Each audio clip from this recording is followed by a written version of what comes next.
New blast radius attack breaks 30-year-old protocol used in networks everywhere. Ubiquitous radius scheme uses homegrown authentication based on MD5. Yup, you heard right. New blast radius attack breaks 30-year-old protocol used in networks everywhere. One of the most widely used network protocols is vulnerable to a newly discovered attack that can allow adversaries to gain control over a range of environments, including industrial controllers, telecommunication services, ISPs, and all manner of enterprise networks.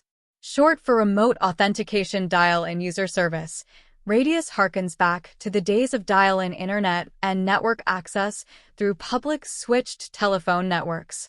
It has remained the de facto standard for lightweight authentication ever since and is supported in virtually all switches, routers, access points, and VPN concentrators shipped in the past 2 decades. Despite its early origins, Radius remains an essential staple for managing client-server interactions for VPN access, DSL, and fiber-to-the-home connections offered by ISPs. Wi-Fi and 802.1x authentication, 2G and 3G cellular roaming, 5G data network name authentication, mobile data offloading, authentication over private APNs for connecting mobile devices to enterprise networks, authentication to critical infrastructure management devices, EDROAM and Open Roaming Wi-Fi. Radius provides seamless interaction between clients, typically routers, switches, or other appliances providing network access, and a central Radius server, which acts as the gatekeeper for user authentication and access policies.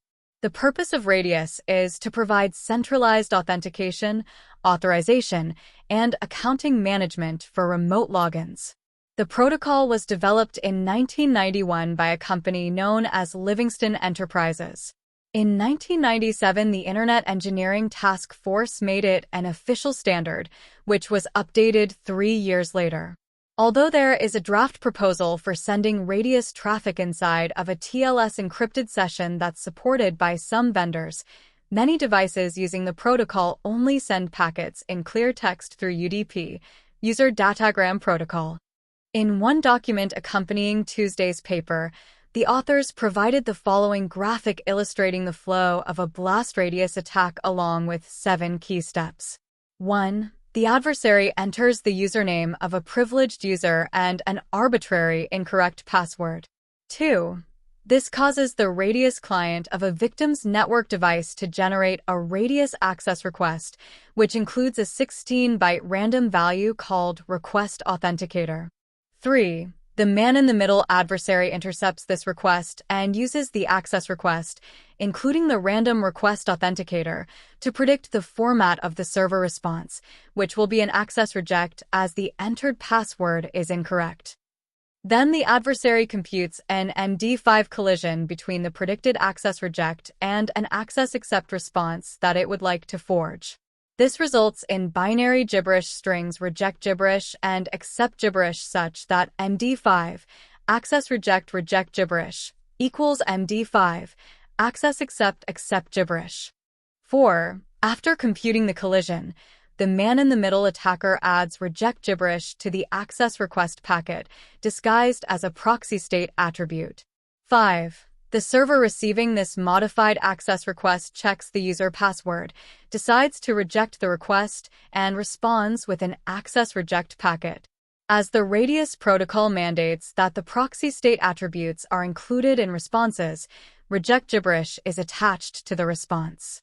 In addition, the server computes and sends a response authenticator, which is essentially MD5, access reject gibberish shared secret, for its access reject response, to prevent tampering.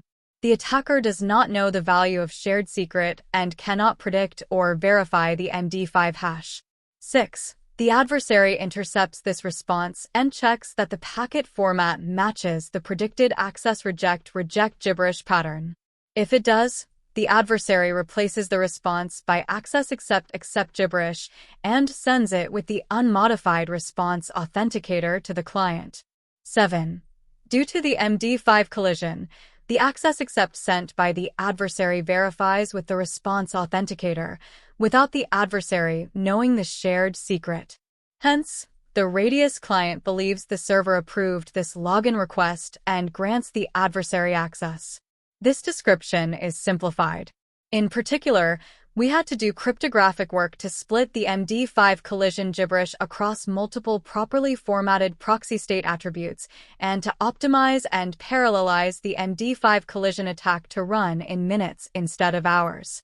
Please read our paper /pdf/radius.pdf for a comprehensive description. With that, the attacker has successfully logged into the device with administrative system rights. The attacker does not need to wait for a real user to attempt to log in to a Radius client.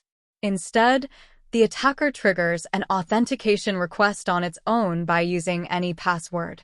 From there, Blast Radius changes the authentication outcome from unsuccessful to successful. Mitigations. Over the long run, the researchers said the only way to fix Radius is to transport it over TLS or DTLS, a move that provides modern security guarantees including confidentiality to the user data in the requests and ensures the integrity of the access accept and access reject responses. A working group within the IETF is drafting a specification update that aims to do just that. These sorts of major renovations take months or even years to complete. Some implementations of Radius, namely the one from Microsoft, have yet to support TLS. In the meantime, for those environments that must continue to transport Radius over UDP, the researchers recommend that both Radius clients and servers always send and require message authenticator attributes for all requests and responses using what's known as HMAC, MD5 for packet authentication. For access accept and access reject responses, the message authenticator should be included as the first attribute. All 5 of the major Radius implementations, available from FreeRadius, Radiator, Cisco, Microsoft, and Nokia, have updates available that follow this short-term recommendation. This measure breaks compatibility with old implementations that may not include message authenticators in requests or responses, the researchers cautioned. However, unlike other options, it is not a fundamental change to the protocol and can be adopted as a fairly simple patch to clients and servers. The researchers continued. Unfortunately, it is not enough for senders to always include a message authenticator if the receiving party does not require its presence. We give 2 example attacks allowing an attacker to circumvent these incomplete mitigations. For access request packets, the attacker can simply strip a message authenticator sent by a client if it is not required by the server. This is because there is no other authentication of the packet contents. Once the attacker has removed the message authenticator, the request can be modified as desired without being detected.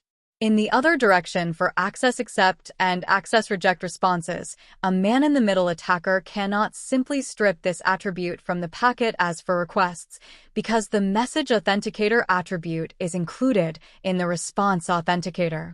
However, we observed that the message authenticator attribute was typically the last attribute in the packet in implementations we examined.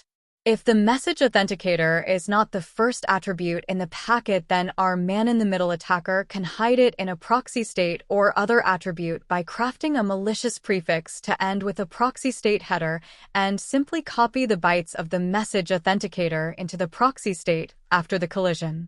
The receiving client will interpret this packet as a valid packet without a message authenticator. Given the enormous amount of effort put into securing these protocols, it is surprising that a protocol as ubiquitous as Radius has received so little cryptanalytic attention over the years, they wrote.